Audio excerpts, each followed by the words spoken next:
Good evening. My name is Kurt Holfreder, and I have a few exercises right here I'd like to go over that might help you in some of your performance as a HEMA fighter. So the first thing that comes out is when we're talking about getting into a fight or any type of training situation, we'll make sure you're properly warmed up. And to do that today, I have a list of exercises here that are going to be static as well as dynamic, which will allow you to make sure that your joints are properly hinged and working properly to perform the techniques. So the first one is very simply knee rotations. You can perform knee rotations by putting your feet together, hands on the knees, and you can rotate them to the right and then also to the left.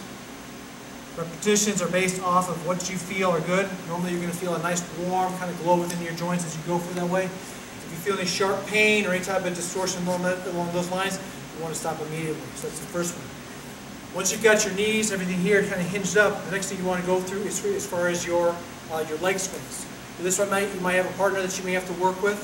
If not, if you have the balance, ultimately all you're doing is you're going to go to the front. Your leg is limp, and you're just going to kick to the front.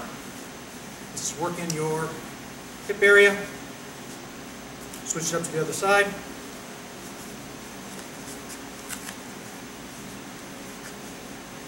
There, once you have the front motion, you want to do the side motion. So it's merely just coming along the side this way. And switch to the other foot.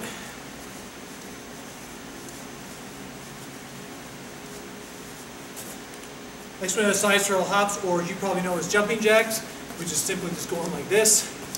There's a variety of different things you can do for that. If you want to do burpee ups or into a crazy thing right there, by all means. Now that we've got a cardio, we've got our joints, everything kind of limbered up, now you're going to go into your high knees, which is just simply running in place and bringing your knees to your chest. Ideally, you want your leg engaged so that you have constant, you're not cracking your joints, but you have that pressure. You're not hyperextending, but you have this spring which allows you to constantly engage your core as well as your legs. The next one is butt kickers. This is the inverse of that. So instead of to the front, it's to the rear. It's just going here. This will engage your quads as well as your hamstring leg. Shoulder rotations, very simply, going forward, you can go small to large, and then back. Go slower with this, allow it to ease through. Wrist rotations, this is going to be very important for later on. You have the ability, just very simply, bringing your wrist this way, inward, out.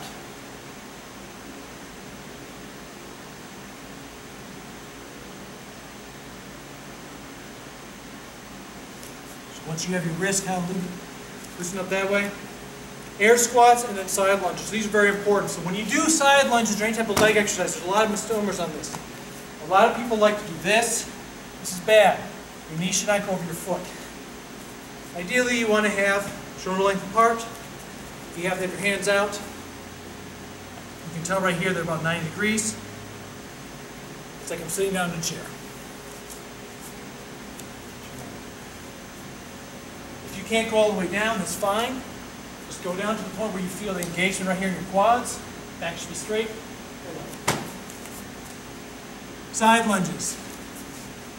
Pick up with your side lunges. A little bit wider in stance. It's just going to be simply going this way. You can start one leg at a time. Once again, ideally, keeping this leg straight. Your knee should not be going over your toes. Just switch up to the other side. Ease through this. You should feel this within your groin, as also your quad, and down your calf. So that's your proper warm-ups for this. Now once you've done this, you're familiar with some of these things, this is when you're going to start doing some of your blade work. So you have windmills, more of your vertical, unterhaus, and overhaus, which once again are here. The idea of this is not to break the stance. So we have it in the front, we already know the front, is vertical, is your overhaus, unterhaus.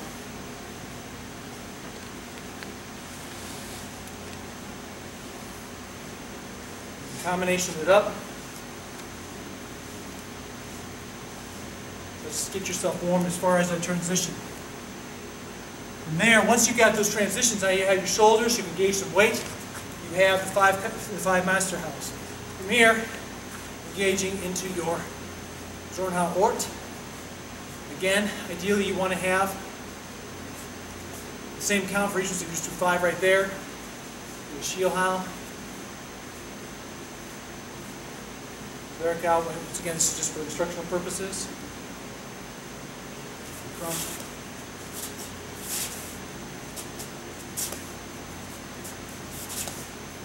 And Scheidel. So once you've done those, the next thing is going to be going into, you're going to go into your Zwerchhau with side lunging. So that's where we engage those legs. So your legs are wider. Ideally, you start down like a modified plow. And you engage a lunge, as well as engage here, and you've got the Zwerchhau. You switch to the other side. Keeping that blade alignment, hands out, and engage. From there, once you're done, you can do your Unterhau. Again, modified plow.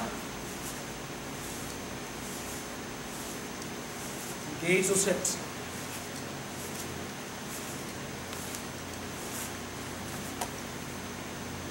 From there, you can go into the Oberhau.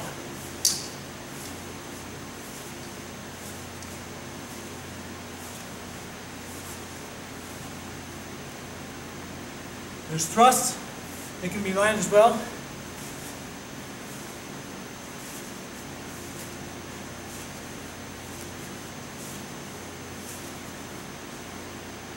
And then from there, find the combination. So once again, if you're familiar with the Meyer hourglass, same concept.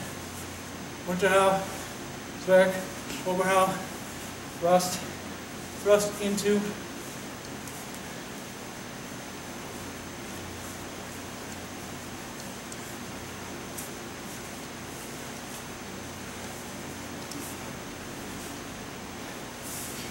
and that's just the basic wide stance transition exercise that you can do for yourself.